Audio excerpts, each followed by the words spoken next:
untuk durasi kurang lebih sekitar 60 menit dan nanti dilanjutkan beberapa tanya jawab insyaallah. Baiklah jemaah sekalian, dari kesempatan akan Habib dengan saudara beliau kepada Al-Ustaz Tafadhal Masykur. Assalamualaikum warahmatullahi wabarakatuh. Bismillahirrahmanirrahim. Alhamdulillahi rabbil alamin. Allahumma salli wa sallim ala sayyidina Muhammadin wa ala alihi wa ashabihi ajma'in, amma ba'd.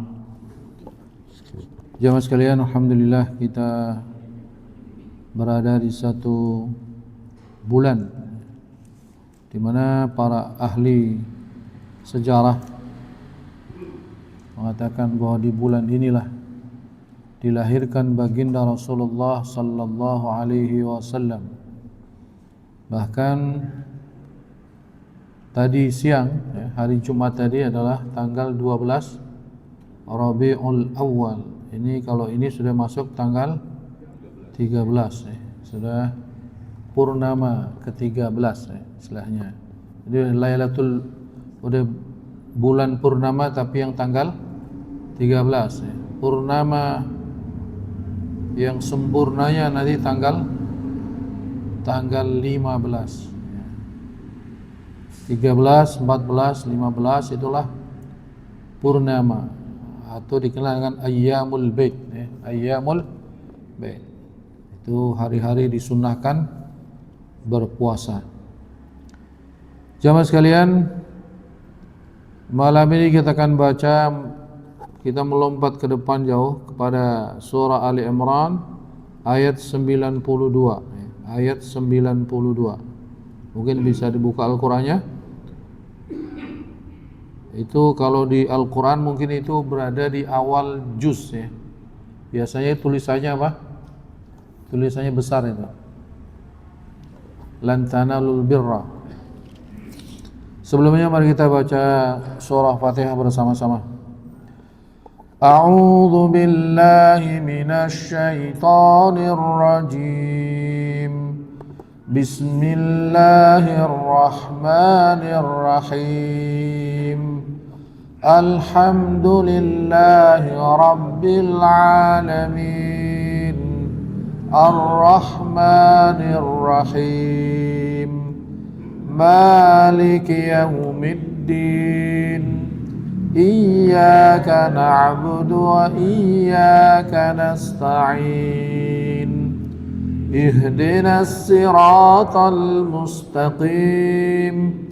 Siratal ladzina an'amta 'alaihim ghairil maghdubi 'alaihim waladdallin. Amin.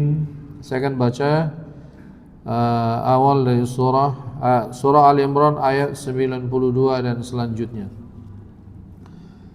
A'udzu billahi minasy syaithanir rajim. Lan tanalul birra hatta tunfiqu mimma tuhibbun wa ma tunfiqu min syai'in fa innallaha bihi 'alim. Kullu at-ta'ami kana hillan li bani Israila illa ma harrama Israilu ala nafsihi إلا ما حرم إسرائيل على نفسه من قبل أن تنزل التوراة قل فأتوا بالتوراة فاتلوها إن كنتم صادقين فمن افترى على الله الكذب من بعد ذلك فأولئك هم الظالمون قل صدق الله واتبعوا ملة إبراهيم حنيفا وما كان من المشركين إن أول بيت وضع للناس للذي ببكة مباركا وهدى للعالمين فيه آيات بينات مقام إبراهيم ومن دخله كان آمنا ولله على الناس حج البيت من استطاع إليه سبيلا ومن كفر فإن الله غني عن العالمين قل يا أهل الكتاب لم تكفرون بآيات الله والله شهيد على ما تعملون قل يا أهل الكتاب لم تصدون عن سبيل الله من آمن تبغونها عوجا وأنتم شهداء وما الله بغافل عما تعملون يا أيها الذين آمنوا إن تطيعوا فريقا من الذين أوتوا الكتاب يردوكم بعد إيمانكم كافرين وكيف تكفرون وأنتم تتلى عليكم آيات الله وفيكم رسوله ومن يعتصم بالله فقد هدي إلى صراط مستقيم يا أيها الذين آمنوا اتقوا الله حق تقاته ولا تموتن إلا وأنتم مسلمون واعتصموا بحبل الله جميعا ولا تفرقوا واذكروا نعمة الله عليكم إذ كنتم أعداء فألف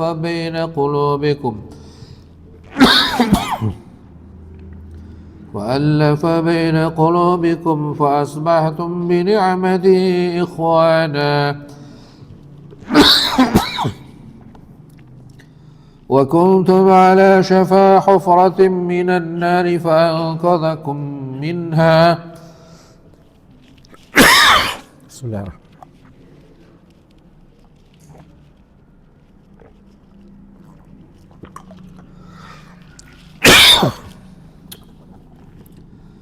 كذلك يبين الله لكم آياته لعلكم تهتدون. Jemaah sekalian, kita baca Tafhimul Quran, bagaimana kita memahami ayat Quran ini. Lan tanalul birra hatta tunfiqu mimma tuhibbun. Engkau tidak akan mendapatkan kebajikan. Satu albir, bir itu artinya kebaikan yang sempurna. Hatta tunfiqu mimma tuhibbun, sampai engkau menginfakkan, ya, memberikan mimma tuhibbun, dari yang engkau senangi, ya. Jadi ayat ini mengatakan kebajikan atau kebaikan yang sempurna itu tidak akan didapat sampai seseorang itu menginfakkan sesuatu yang dia cintai. Wa ma tunfiqu min syai'in fa innallaha bihi alim. Dan apa-apa yang kau infakkan dari sesuatu, maka sesungguhnya Allah Maha mengetahui. Nah, ini jemaah sekalian, ketika turun ayat ini, diriwayatkan dalam sebuah hadis, seorang sahabat bernama Abu Talhah radhiyallahu an. Abu Talhah radhiyallahu an mendengar bahwa turun ayat. Disampaikanlah kepada Abu Talhah, barusan turun ayat yang bunyinya seperti tadi, lan tanalul birra hatta tunfiqu mimma tuhibbun. Engkau tidak akan mendapatkan kebaikan yang sempurna sampai engkau menginfakkan apa yang engkau senangi, yang engkau cintai. Lalu Abu Talhah ini datang kepada rumah Rasulullah, mendengar ada ayat yang baru turun ini, dia mendatangi rumah Rasulullah dan berkata, ya Rasulullah, saya telah mendengar ayat yang baru turun, maka saya ingin mengamalkan ayat ini. Saya punya kebun atau barang yang paling saya cintai adalah kebun yang ada di depan Masjid Nabawi.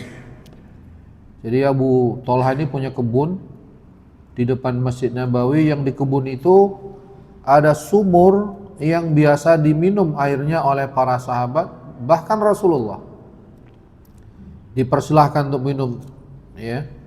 Di kebun itu rimbun. Kata Abu Thalhah, inilah harta yang paling saya cintai ya Rasulullah. Maka untuk mengamalkan ayat ini, kebun ini mau saya infakkan. Wah, ini Masya Allah sahabat ya. Begitu dengar ayat turun langsung ingin apa? Mengamalkan. Jadi pokoknya begitu turun, sami'na wa ata'na. Kami dengar, kami taat. Akhirnya kata Abu Thalhah, kepada siapa saya berikan kebun ini ya Rasulullah?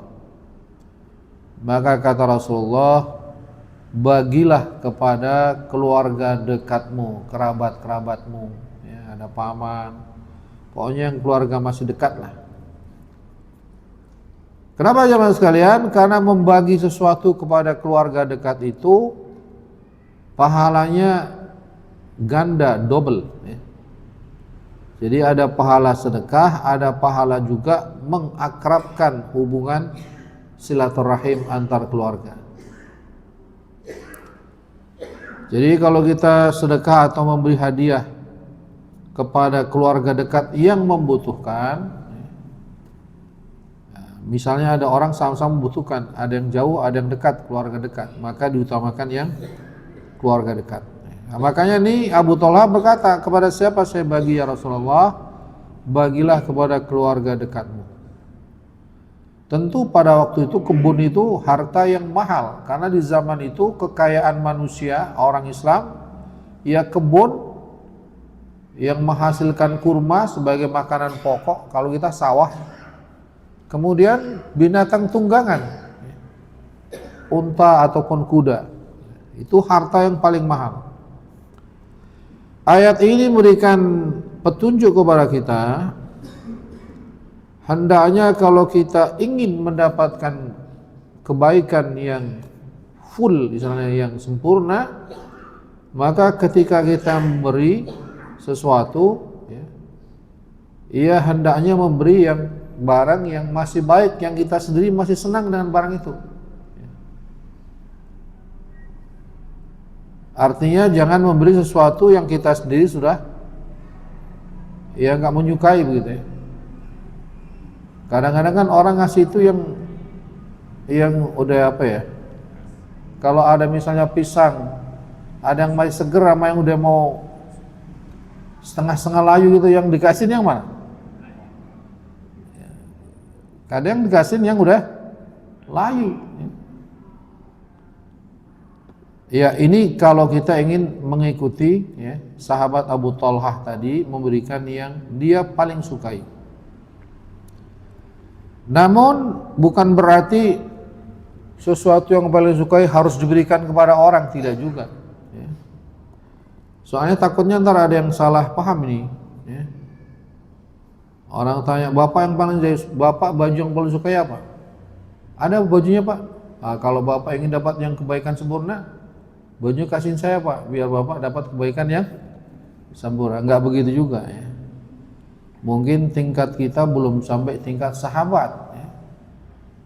Kalau sahabat dia kasihin udah nggak menyesal, kasih udah nggak menyesal. Kalau tingkatan orang awam takutnya begitu lagi demen-demennya sedekah dikasihin, suatu hari dia nyesel, aduh kenapa saya kasih ini ya. Jadi ada makomnya. Kalau makom hatinya sudah lapang ya, seperti Sayyidina Abu Bakar As-Siddiq radhiyallahu anhu, biar dikasih semua oleh Nabi, nggak dilarang. Tapi kemarin ada ya Sa'ad bin Nabi Waqqas ya, dibatasi oleh Nabi, yang paling banyak berapa? Sepertiga. Jadi lain-lain ya. Kalau memang orang sudah makomnya dia sudah lapang dada betul-betul, ya, dia mau ikut ini Abu Thalhah radhiyallahu anhu, ya, luar biasa. Ya. Dia berikan sesuatu yang paling dia cintai, yang paling dia senangi. Kullu ta'ami kana hillan li bani Israila illa ma harrama Israilu ala nafsihi min qabli an tunazzala at-Taurah. Qul fa'tu bit-Taurati fatluha in kuntum sadiqin. Di sini katakan, ini masih cerita Bani Israel ini, bahwa setiap makanan dulunya itu adalah halal bagi Bani Israel, kecuali yang diharamkan oleh orang Israel itu sendiri, yakni illa ma harramahu Ya'qub ala nafsihi wa huwa lahmul ibil wa labanuha thumma hurrimat alim anwa' minal at'imah kasyuhum wa ghairiha uqubatan lahum ala ma'asihim. Jadi orang Israel Pak dihukum oleh Allah itu dengan diharamkan makanan. Jadi kalau Allah memberikan hukuman kepada orang Israel, di antaranya diharamkannya makanan kepada mereka. Mereka melakukan kesalahan-kesalahan, akhirnya Allah istilahnya hukum dengan diharamkan makanan. Apa yang diharamkan pada waktu itu? Yaitu lahmul ibil, wala banuha, daging unta dan susunya. Tadinya halal semua ya Pak, tadinya halal semua. Tapi karena orang Israel sering buat kesalahan, ya akhirnya Allah hukum dengan diharamkan sebahagian makanan, ya uqubatan, sebagai akibat, ya, sebagai balasan hukuman, ya, atas kesalahan-kesalahan mereka. Nah, alhamdulillah Rasulullah sallallahu alaihi wasallam diutus untuk merevisi apa-apa yang dulu diharamkan, seperti ghanimah, seperti lampasan perang, itu di zaman dulu nggak boleh, tapi di zaman Rasulullah, agama kita ini, ghanimah itu diperbolehkan, yaitu rampasan perang. Kemudian faman iftara ala Allahil kadhiba min ba'di dzalika fa ulaika humudz zalimun. Dan barang siapa yang membuat kebohongan atas nama Allah setelah itu, maka mereka itulah orang-orang yang zalim. Jadi orang yang mengatasnamakan Allah, yakni setelah ada hujjah, setelah ada dalil yang jelas, lalu dia buat pernyataan, kemudian dikatakan ini dari Allah, maka itulah orang yang zalim. Kalau atas nama Nabi gimana? Sama juga. Kata Nabi, man kadzdzaba alayya muta'ammidan falyatabawwa maq'adahu minan nar. Barang siapa yang berdusta atas namaku, maka siap-siaplah tempat duduknya di neraka. Jadi tidak boleh kalau Nabi nggak mengatakan, lalu ada orang bilang ini Nabi berkata demikian misalnya, padahal Nabi nggak mengatakan, itu namanya dusta sengaja. Nah ini tempat duduknya siap-siap nanti di neraka. Atau kita kenal dengan hadis maudhu. Hadis apa? Hadis palsu. Kadang-kadang hadis palsu ini dibuat untuk mendiskreditkan orang misalnya, atau mengkultuskan orang. Akhirnya dibuatlah hadis-hadis palsu atas nama Nabi. Ini tidak boleh jemaah sekalian. Kalau yang Nabi tidak katakan, jangan dikatakan ini kata-kata Nabi. Mungkin bolehlah kalau ulama mengatakan kata ulama misalnya, bukan kata-kata Nabi. Karena kata-kata Nabi kenapa? Wa ma yantiqu 'anil hawa in huwa illa wahyu yuha. Nabi itu tidak berkata kecuali diilhami oleh Allah Subhanahu wa taala. Jadi Nabi berkata itu bukan atas kemauan Nabi sendiri, tapi atas petunjuk Allah Subhanahu wa taala. Maka kita tidak boleh mengatakan sesuatu atas nama Nabi, padahal Nabi tidak pernah mengatakan itu. Nah orang Yahudi ini paling senang Pak, ya. buat kata-kata, buat kalimat, buat narasi-narasi yang mereka buat sendiri tapi di atas namakan Allah. Nah, makanya ada tegurannya di sini. Qul sadaqallah, katakanlah maha benar Allah. Fattabi'u millata Ibrahim hanifa wa ma kana minal musyrikin. Dan ikutilah millah Ibrahim yang tulus, dan Ibrahim bukanlah termasuk orang yang musyrik. Qul sadaqallah, katakanlah Allah maha benar. Barangkali ini asalnya dari sini kata-kata sadaqallahul azim. Qul sadaqallah, katakanlah Allah itu maha benar. Kemudian inna awwala baitin wudi'a lin-nasi lalladzi bi Bakkah mubarakan wa hudan lil alamin. Ayat ini jemaah sekalian, asbab nuzulnya adalah ketika orang Yahudi mereka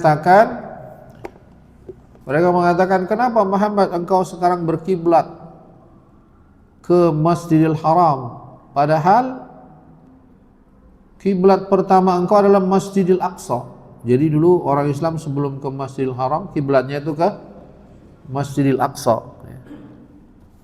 Kemudian pada satu hari turunlah ayat, fawalli wajhaka syatral Masjidil Haram, hadapkanlah wajahmu menuju arah Masjidil Haram.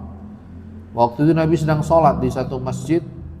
Akhirnya Nabi berpindah kiblat. Masjid itu masih ada sekarang, namanya Masjid Qiblatain di Madinah. Nah, orang-orang Yahudi berkata, dulu kiblatmu Masjidil Aqsa, kenapa sekarang ke Masjidil Haram? Maka dijawab dengan ayat ini, inna awwala baitin wudi'a lin-nasi, sesungguhnya masjid pertama yang dibuat atau diletakkan untuk manusia, lalladzi bi Bakkah mubarakan wa hudan lil alamin, adalah yang ada di Mekah yang diberkahi sebagai petunjuk bagi sekalian alam. Jadi Mekah ini Pak, itu adalah masjid pertama yang ada di muka bumi.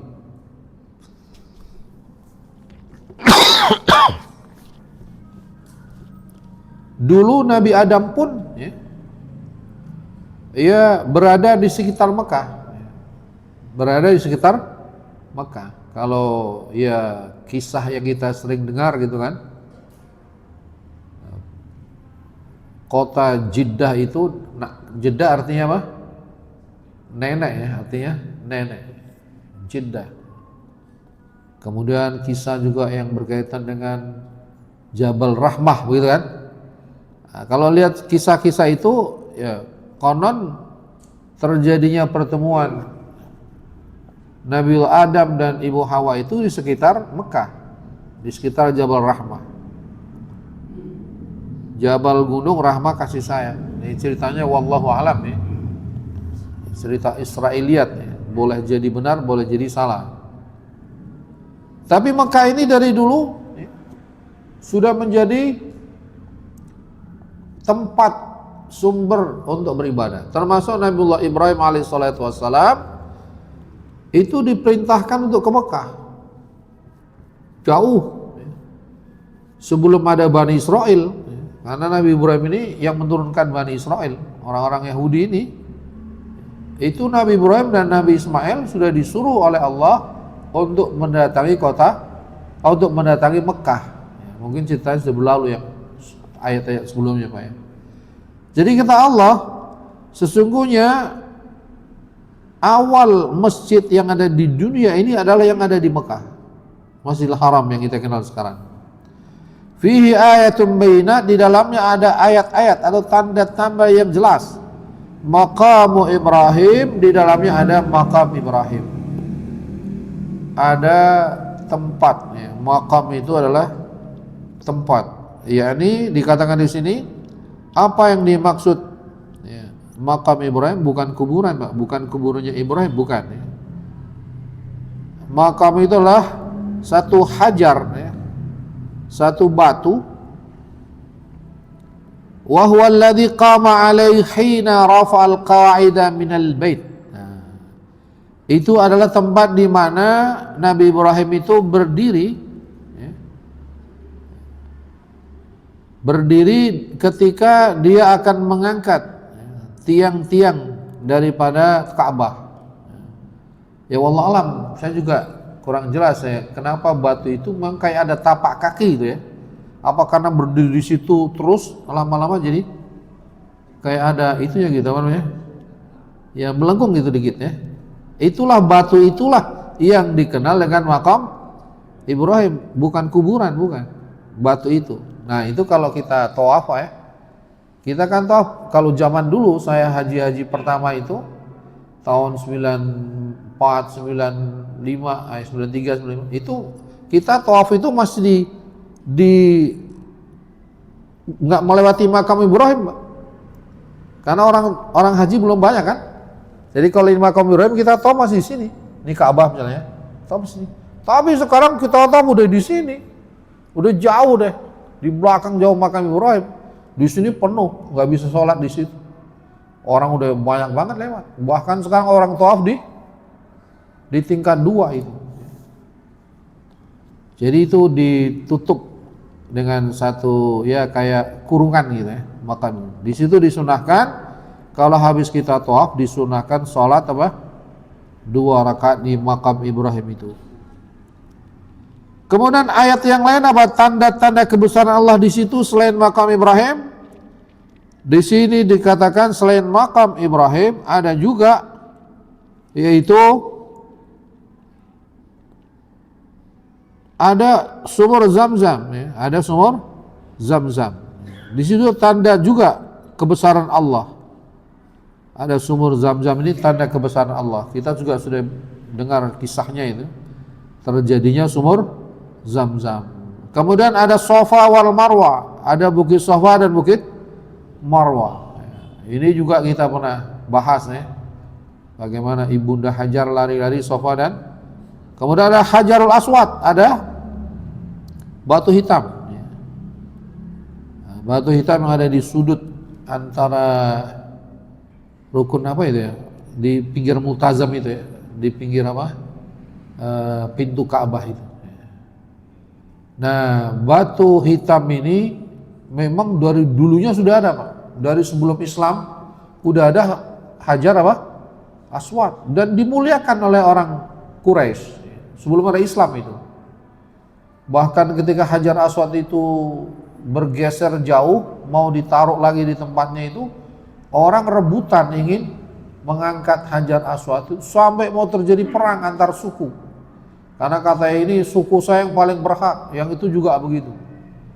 Akhirnya Rasulullah mengusulkan siapa yang datang, waktu itu belum jadi nabi karena umurnya baru 35 tahun. Siapa yang datang ke masjid duluan besok pagi, dialah yang berhak memutuskan caranya gimana nih bawanya. Nabi ternyata paling duluan datang.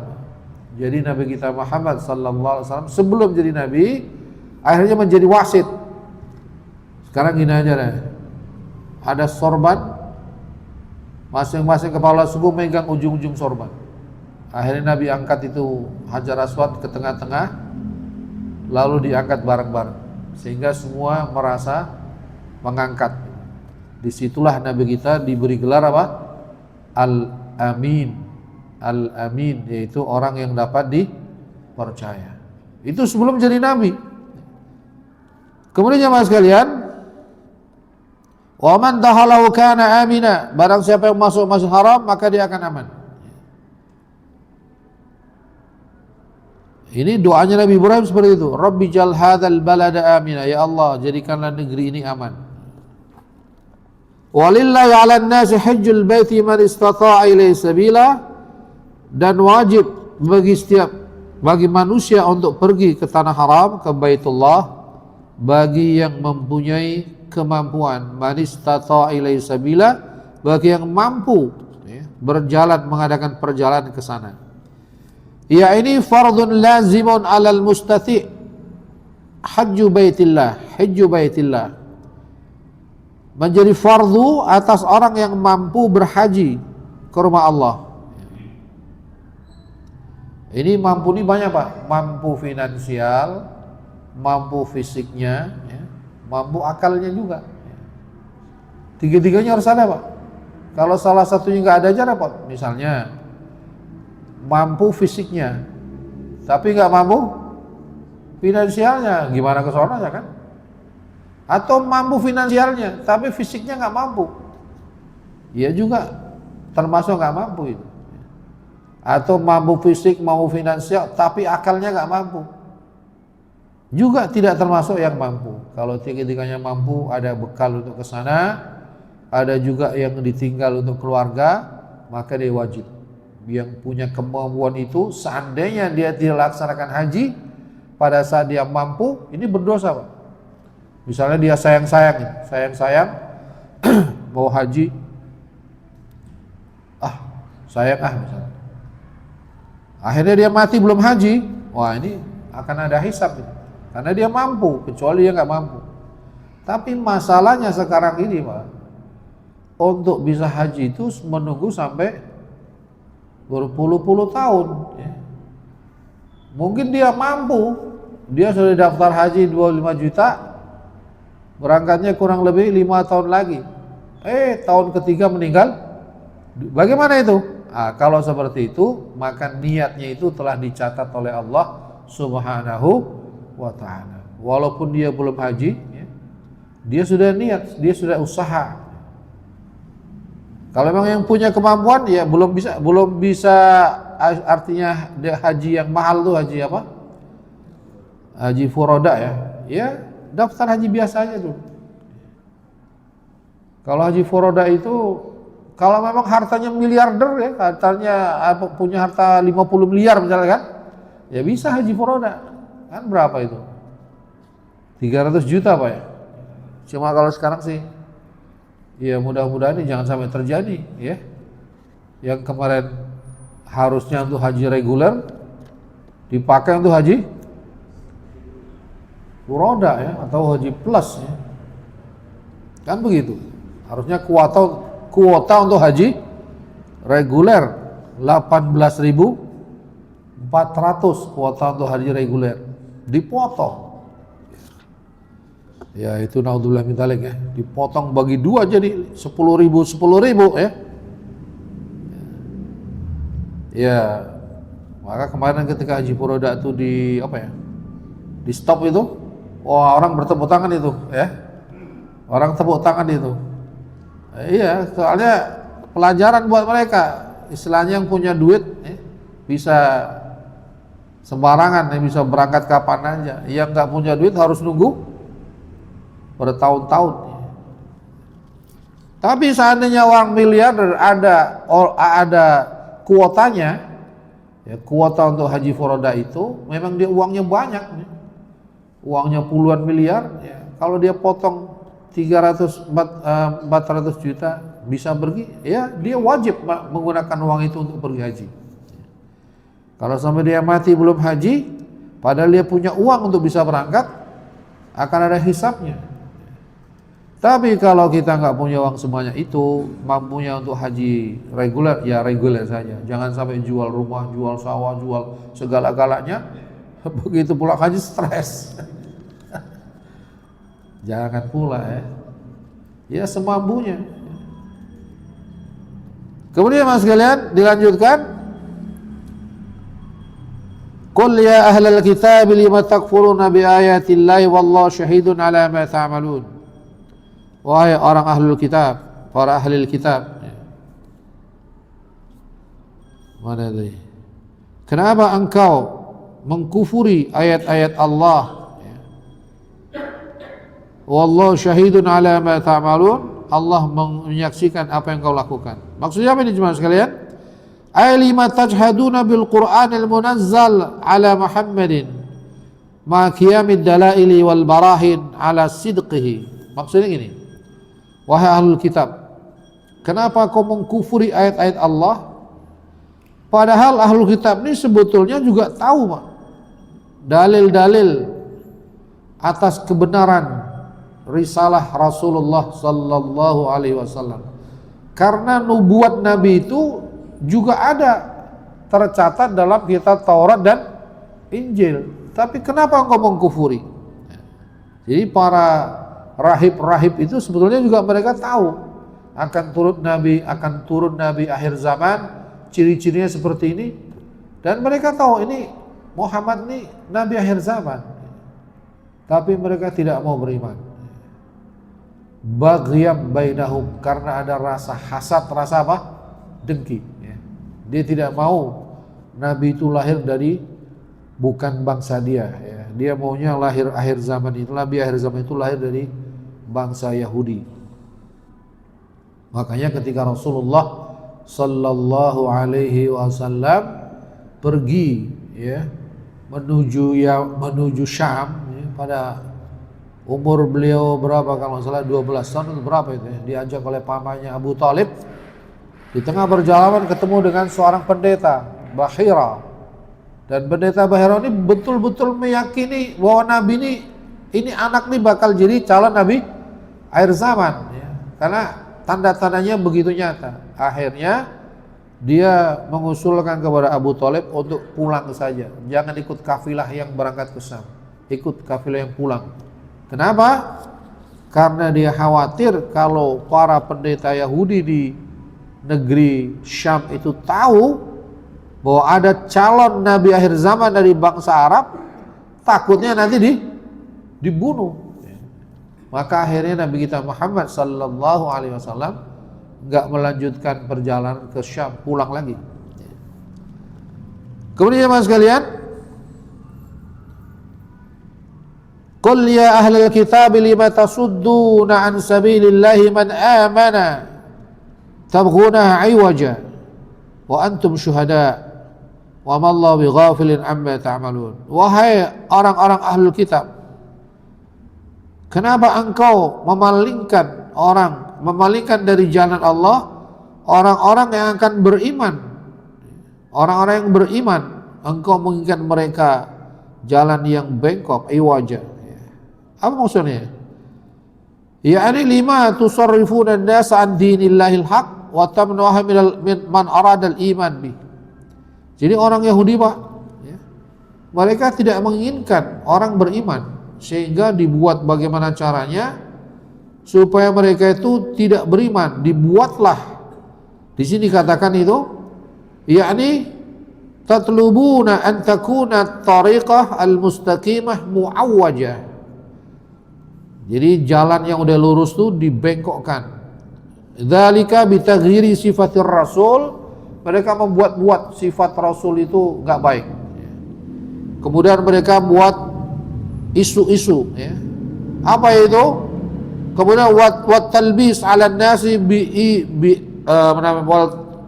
wat talbis 'ala nas. Apa talbisnya? Bahwasanya anna fil islami khalalan wa iwaja. Dikatakan bahwa Islam itu ada yang enggak benar, ajarannya enggak benar. Jadi ya pokoknya Islam itu digambarkan yang buruk oleh mereka supaya orang itu tidak mau masuk Islam. Itu terjadi Pak, sekarang ini namanya Islamic phobia. Islam apa? Phobia. Jadi Islam itu digambarkan ada apa ya? Ajaran-ajaran yang berbahaya gitu. Sehingga orang itu takut dengan Islam.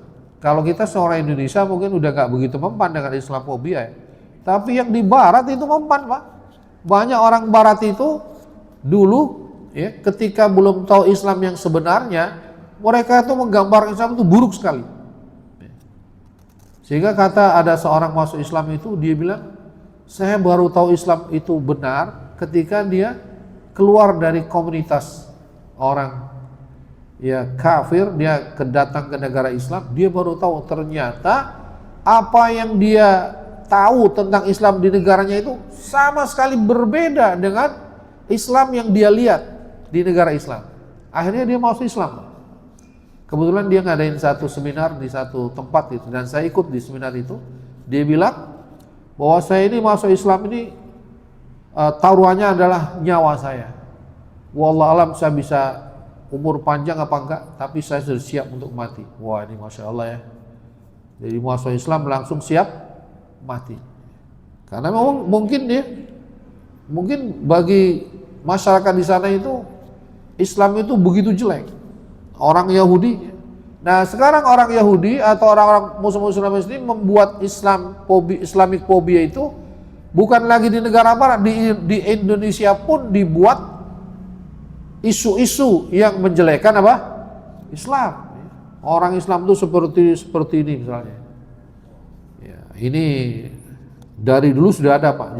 Jadi jangan heran kalau ada orang yang menjelek-jelekan Islam, itu ya kira-kira itu anak keturunan apa? Yahudi itu ya. Gak usah heran, karena dari dulu sudah begitu orang Yahudi. Kemudian mas sekalian, selanjutnya Pak. Ya ayyuhalladzina amanu in tuti'u fariqan minal ladzina utul kitaba yaruddukum ba'da imanikum kafirin. Wahai orang yang beriman, kalau engkau mentaati sebahagian dari ahlul kitab, maka dia akan mengembalikanmu kepada kekafiran. Ini jelas Pak. Kalau kita mengikuti fikiran-fikiran ahlul kitab, maka lama-lama menjadi kafir. Jadi orang Islam yang sekarang murtad itu juga banyak Pak, yang karena terpengaruh oleh cara berpikir Yahudi dan Nasrani. Bahkan di mana tuh yang tadinya seorang ulama besar itu, ahli itu, karena pikirannya sering ya terpengaruh oleh liberalisme, akhirnya murtad. Na'udzubillah min dzalik. Murtad. Kenapa? Karena sesungguhnya orang Yahudi dan Nasrani itu tidak ridho kalau kita jadi orang Islam. Walan tardha ankal yahudu walan nasara hatta tattabi'ah millatahum. Tidak akan ridho orang Yahudi dan Nasrani sampai kamu ikut agama mereka. Nah, mudah-mudahan si Allah Subhanahu wa taala menjaga kita semua dari tipu daya orang Yahudi. Nah, ini ayat yang terakhir Pak ya. Ini ayat yang sering kita dengar. Oh, sebelum bentar ini. Wa kaifa takfuruna wa antum tutla alaikum ayatuhu wa fikum rasuluh. Wa may ya'tasim billahi faqad hudiya ila siratim mustaqim. Bagaimana engkau mengkufuri ayat-ayat Allah sementara wahyu Allah masih turun kepada kalian. Ini maksud di zaman Nabi nih. Wa fikum rasuluh dan Nabi masih bersama kalian. Artinya apa? Nabi masih bersama kalian. Bagaimana kalian bisa mengkufurinya?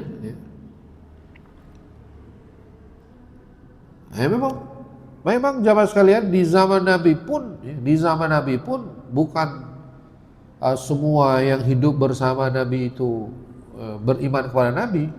Banyak juga yang tidak beriman kepada Nabi. Jangankan orang lain Pak, orang yang terdekat dengan Nabi saja siapa? Abu Thalib itu tidak mau beriman dengan Nabi. Padahal dia orang yang baik ya. Dia orang yang baik tapi nggak benar. Baik tapi tidak benar. Begitu juga beberapa orang yang istilahnya hidup bersama Nabi ya, tapi tidak mau beriman. Nabi masih ada, bagaimana kau bisa mengkufuri itu? Ayat-ayat masih turun, belum berhenti. Wal wahyu lam yanqati, wahyu belum turun. Wa may ya'tasim billah faqad hudiya ila siratim mustaqim. Barang siapa yang bertamassuk, berpegang teguh kepada tali Allah, mengikuti Rasulullah sallallahu alaihi wasallam, maka dia faqad hudiya ila siratim mustaqim, maka dia telah mendapatkan petunjuk kepada jalan yang lurus. Ya ayyuhalladzina amanu taqullaha haqqa tuqatih. Wahai orang yang beriman, bertakwalah kepada Allah sebaik-baik takwa. Wala tamutunna illa wa antum muslimun, dan jangan kalian mati kecuali dalam keadaan Islam. Ini kayaknya hampir kita semua hafal nih ayat ini ya, karena setiap Jumat kita dengar dari khatib. Nah, ayat terakhir ini jemaah sekalian, ini ada asbab nuzul.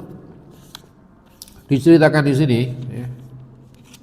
Ayat ini berkaitan dengan kejadian di Madinah. Jadi Madinah itu dulu, Pak. Madinah itu sebelum kedatangan Rasulullah sallallahu alaihi wasallam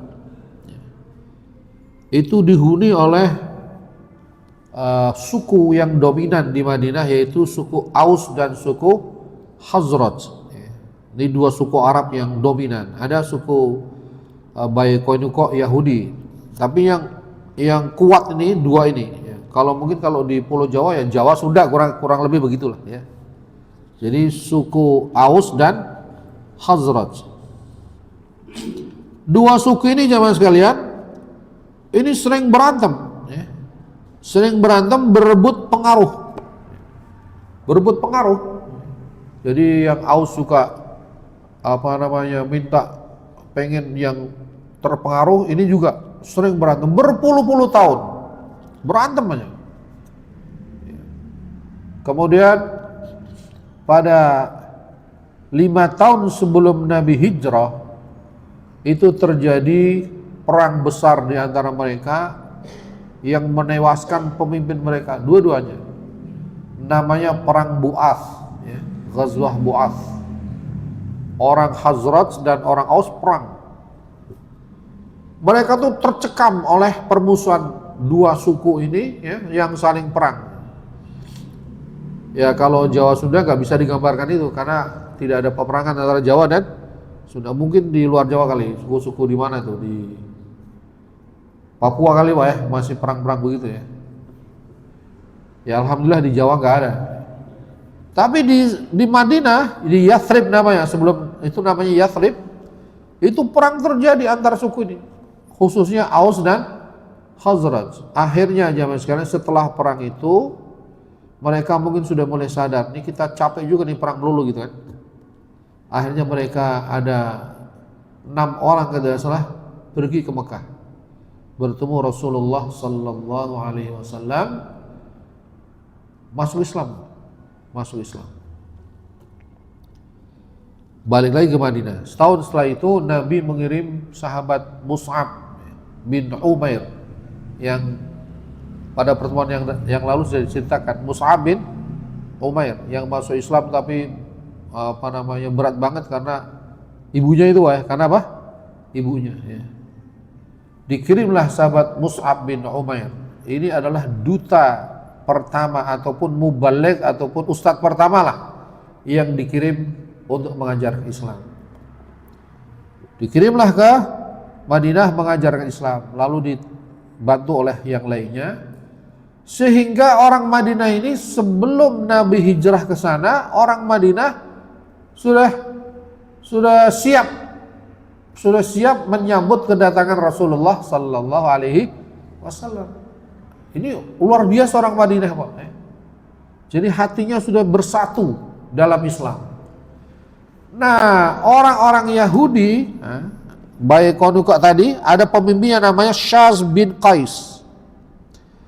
Ya, yurwa anna Syaz bin Qais al-Yahudi marra ala nafarin minal ansar minal Aus wal Khazraj, ya, fi majlisin hum yatahaddatsuna faghadahu ma ra'a min ulfatihim. Jadi begini Pak, suku orang Yahudi ini dia melihat orang Aus dan Khazraj yang dulunya saling berantem, ya, saling berkelahi. Dia lihat sekarang ini mereka saling sayang menyayangi, ya, saling akrab, guyup gitu. Timbul kedengkian mereka orang Yahudi ini. Gimana nih caranya ini?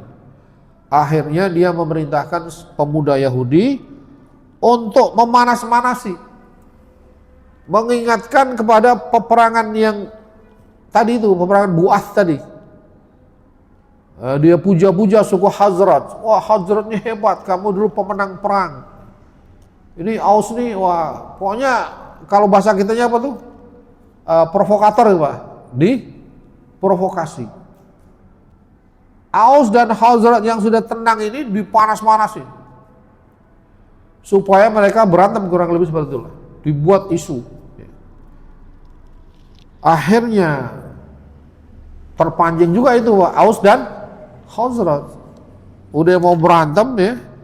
Lalu fabalaghan Nabiyya sallallahu alaihi wasallam fa kharaja ilaihim. Nabi sampai juga tuh kabar itu ya. Mereka sudah siap mau istilahnya mau berantem berkelahi, sampai kepada Nabi, akhirnya Nabi datang kepada mereka. Kata Nabi ya, aw baina awal jahiliyati wa ana baina adhhurikum ba'da an akramakumullah bil Islam wa qata'a bihi ankum amral jahiliyati wa allafa bainakum. Kurang lebih kata-kata Nabi, apakah kamu akan mendakwahkan lagi, akan mengajak lagi tradisi jahiliyah sementara saya ada di antara kalian setelah Allah muliakan engkau dengan Islam dan Allah telah putus perkara-perkara tradisi jahiliyah,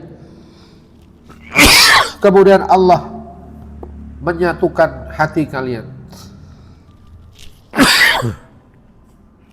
Jadi sudah saling panas ya, sudah hampir terjadi bentrok begitu ya.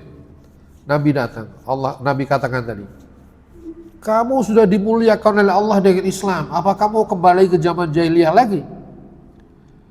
Kemudian jamaah sekalian, kedua kelompok ini akhirnya datang kesadaran kepada mereka. Lalu bagaimana dikatakan di sini? Akhirnya mereka saling beranggulan, saling berpelukan ya. Tsumma sarafu ma'a Rasulillah sallallahu alaihi wasallam sami'ina muti'ina. Mereka akhirnya berjalan bersama Nabi. Jadi akhirnya sadar, Pak. Nah, ini ada ayatnya yang tadi kita baca ini berkaitan dengan tadi ya. Allah berfirman, wa'tasimu bihablillahi jami'an wa la tafarraqu. Berpegang teguhlah dengan agama Allah, dengan tali Allah, semuanya jangan berpecah belah. Wadhkuru ni'matallahi 'alaikum id kuntum a'da'a, dan ingatlah nikmat Allah atas kalian ketika engkau bermusuh-musuhan. Fa'allafa baina qulubikum, kemudian Allah satukan hati kamu. Fa'asbahtum bi ni'matihi ikhwana, kemudian engkau menjadi saling bersaudara dengan nikmatnya, itu nikmat Islam. Wa kuntum 'ala syafa hufratin minan nari fa'anqadhakum minha, dan engkau berada di tepi neraka ketika engkau saling bermusuhan tadi. Fa'anqadhakum minha, Allah selamatkan engkau dari neraka itu. Kadzalika yubayyinullahu lakum ayatihi la'allakum tahtadun. Demikianlah Allah menjelaskan ayat-ayatnya kepada kalian agar engkau mendapatkan petunjuk. Jadi mas kalian, provokasi dari orang Yahudi tadi ya, nggak mempan, Pak. Karena Nabi masih ada. Nabi ingatkan, dulu kamu saling bermusuh-musuhan.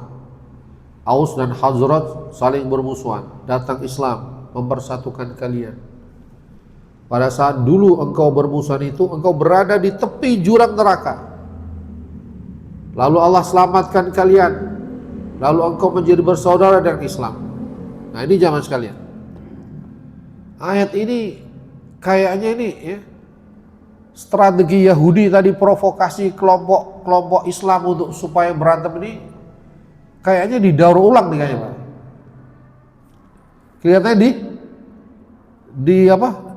dilaksanakan lagi gitu. Kalau kita lihat kondisi Indonesia ya. Jadi memprovokasi sebelah sini, memprovokasi sebelah sini supaya apa? Supaya berantem. Nah, ini jamaah sekalian. Maka penting ayat ini untuk kita renungkan. Jangan sampai kita terprovokasi akhirnya menjadi seperti Aus dan Khazraj sebelum datang Islam, berantem. Ya. Maka kalimat-kalimat yang menuju kepada dakwah jahiliyah ya, ataupun ajakan-ajakan jahiliyah, ajakan-ajakan asabiyah, ini harus kita waspadai, Pak. Mal asabiyah, apakah itu asabiyah?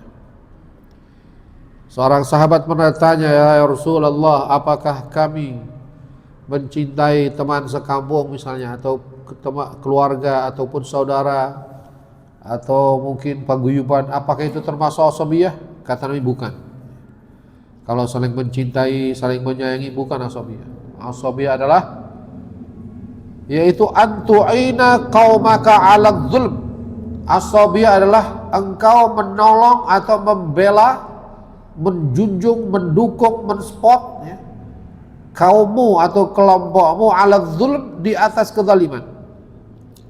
Jadi asabiyah itu Pak, orang yang fanatisme kelompok, nggak peduli kelompoknya benar atau salah apa, dibela habis. Asal kelompok saya pokoknya benar, siap mati bela kelompok. Wah, ini namanya orang asabiyah. Kalau dia mati dalam seperti itu, mata mitatan jahiliyah, dia mati dalam keadaan mati jahiliyah. Ini naudzubillah min dzalik Pak ya. Ini ya kita harus waspada ya. Jangan sampai terprovokasi ke dalam satu bentrokan berdasarkan asabiyah, berdasarkan perkelompokan tadi. Artinya peperangan dasarnya nggak jelas ya, dasarnya hanya pembelaan kepada kelompok. Lah ini orang Yahudi Pak, Aus dan Khazraj itu diprovokasi, dipanas-panasi supaya mereka perang. Ini waspada nih, Yahudi neo-Yahudi sebenarnya, neo-Yahudi ya, atau Yahudi yang di Indonesia juga ada. Yahudinya mungkin wallahualam ada apa enggak, tapi pikiran-pikirannya itu ada di Indonesia, yang ingin memecah belah kaum muslimin dengan memprovokasi tadi ya. Kelompok ini diradikalisasi, kelompok ini diradikalisasi, akhirnya berantem. Nah ini kita jangan sampai terprovokasi masuk ke situ, akhirnya membela tapi nggak jelas siapa yang dibela. Tapi beda dengan membela Islam Pak. Kalau membela Islam, yakni perang li'ila kalimatillah, perang untuk tegaknya agama Allah, membela Allah dan Rasulullah, membela Islam, berbeda. Justru kalau membela Islam, kemudian orang yang lari dari membela Islam di satu medan jihad ya, dia lari dari peperangan, ini dosa besar. Al-firar ya, kabur dari peperangan. Kalau kita berada di satu medan jihad di mana ya Islam diperangi, kaum muslimin diperangi, maka pada saat itu pembelaan kita bukan kepada kelompok, pembelaan kita kepada Islam untuk tegaknya kalimat Allah. Maka saat itulah jihad itu harus berkobar di dada kita. Kita bela Islam sampai titik darah penghabisan. Kalau memang itu yang terjadi jemaah sekalian, ya wallah alam terjadi apa enggak? Ya siapa tahu terjadi Pak ya. Siapa tahu kita menemui zaman di mana Islam itu ditindas, Islam dilindas. Ya, Islam mau dihabisi. Ya. Mau nggak mau kita harus bangkit. Jihad harus dimaklumatkan. Wallahu alam akan sampai nggak zamannya itu, tapi yang jelas sekarang ini jihad yang bisa kita lakukan di antaranya adalah kalimatu adlin inda sultanin jair. Afdhalul jihad kalimatu adlin inda sultanin jair. Sebaik-baik jihad adalah kalimat yang menyerukan kepada keadilan pada penguasa-penguasa yang zalim. Kalau kita mampu menyuarakan, suarakan. Jangan diam saja istilahnya kan.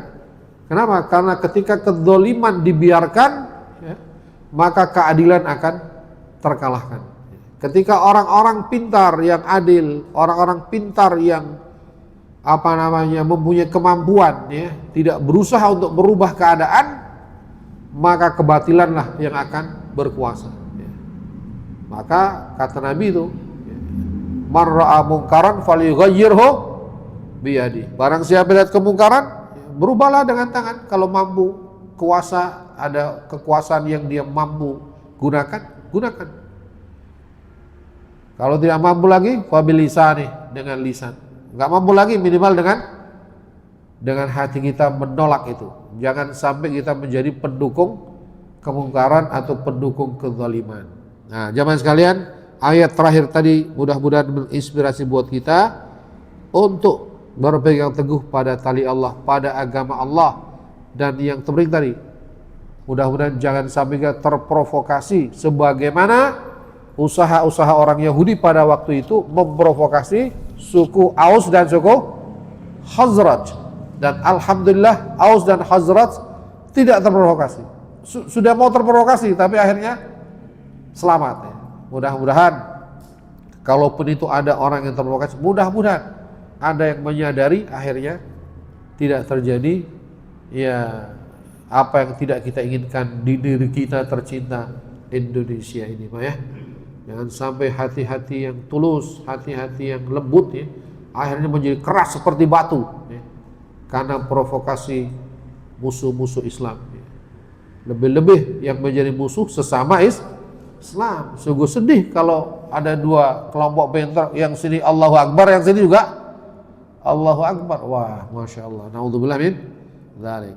Jamnya sudah pas Pak ya, 8:30. Mudah-mudahan bermanfaat apa yang saya sampaikan ini, yang benar dari Allah, yang salah dan hilaf dari pikiran saya sendiri yang mungkin dengan kelemahan ya, saya yang ada, saya mohon maaf ya. Barangkali ada satu pertanyaan sebelum ditutup atau sudah cukup? Nah, kalau diam semua berarti alhamdulillah paham semua berarti. Oke? Ya. Waalaikumsalam warahmatullahi wabarakatuh. Mengenai haji nanti Pak Ustaz, kalau orang itu haji tapi karena berhubung tidak kuat itu daftar haji apa daftar umroh? Ya. Baik. Kalau haji dulu atau umrah dulu, sebetulnya yang wajib haji Pak. Umrah juga wajib. Artinya kalau haji pasti umrah.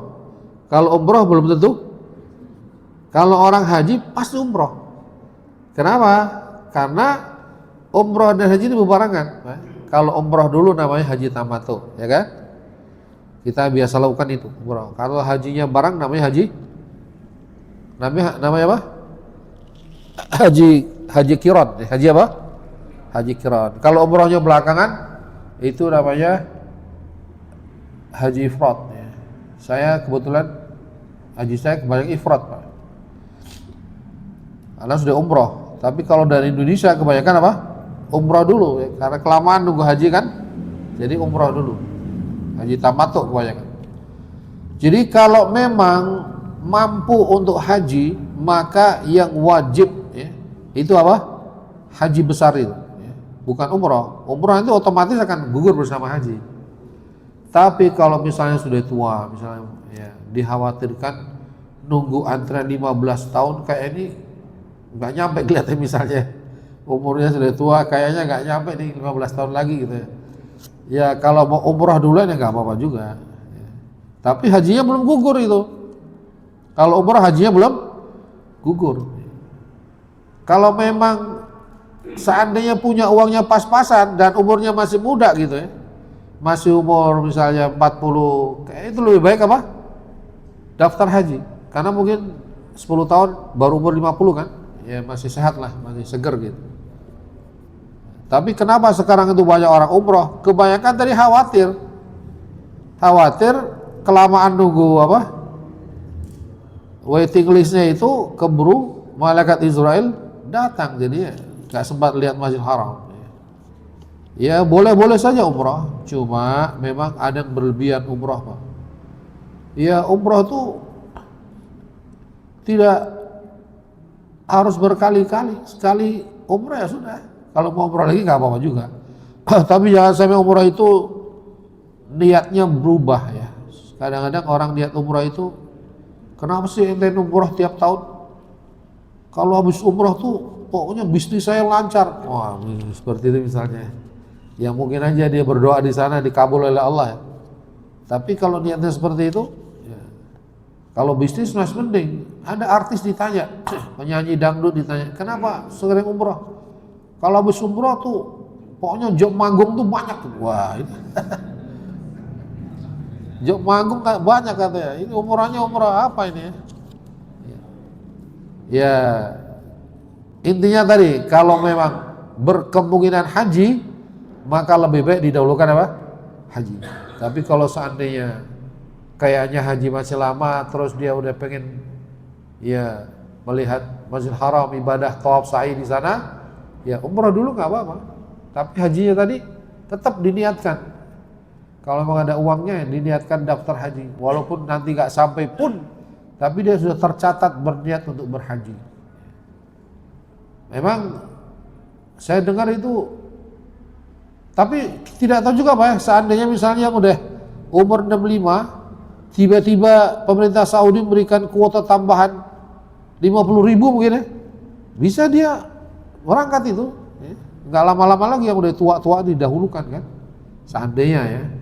Jadi jangan juga masih lama nih, nggak begitu juga. Siapa tahu Allah sempatkan diberi kuota banyak oleh pemerintah Saudi, atau unlimited misalnya untuk Indonesia, itu bisa berangkat semua itu. Siapa tahu, kita tidak tahu. Tapi secara logika rasional itu memang waiting list di Indonesia itu lama. Ya. Tapi di Malaysia lebih lama lagi Malaysia. Ya. Orang di Malaysia itu kelas 1 SD itu sudah didaftarkan haji Pak. Ya. Sudah didaftarkan haji. Mungkin lebih lama lagi di sana. Ya, intinya Pak, ya fattaqullaha mastata'tum, bertakwalah kepada Allah semampu engkau. Ya. Semampu engkau. Kalau bisa berangkat haji, uangnya ada, cukup, maka berangkat. Tapi kalau belum cukup ya umrah dulu nggak apa-apa. Tapi haji tadi belum gugur, ya maka bersyukurlah bagi orang-orang yang sudah berangkat haji, ya artinya kewajiban rukun Islam yang 5 itu sudah terlaksana secara sempurna, tinggal memperbaiki yang belum sempurna, sholatnya, zakatnya dan lain-lain. Tapi secara umum 5-5-nya sudah terlaksanakan bagi yang sudah melaksanakan haji. Saya kira itu. Bismillahirrahmanirrahim. Alhamdulillahirabbil alamin. Allahumma shalli wa sallim ala sayyidina Muhammadin wa ala alihi wa ashabihi ajmain. Allahumma ihdina siratal mustaqim, siratal ladzina an'amta 'alaihim minan nabiyyin was-siddiqin wasyuhada was-shalihin. Allahumma 'allimna 'ilman nafi'an wa waffiqna 'amalan maqbula wa tub 'alaina taubatan nasuha. Allahumma rzuqna rizqan halalan tayyiban mubarakan wa hab lana min ladunka dzurriyyatan tayyibah innaka sami'ud du'a. Rabbana atina fid dunya hasanah wa fil akhirati hasanah wa qina adzaban nar. Wa sallallahu ala nabiyyina Muhammadin wa ala alihi wa sahbihi wa baraka wa sallam. Subhana rabbika rabbil izzati amma yasifun wa salamun ala al mursalin walhamdulillahi rabbil alamin. Subhanakallahumma wa bihamdik asyhadu an la ilaha illa anta astaghfiruka wa atubu ilaik. Assalamualaikum warahmatullahi wabarakatuh. Waalaikumsalam warahmatullahi wabarakatuh.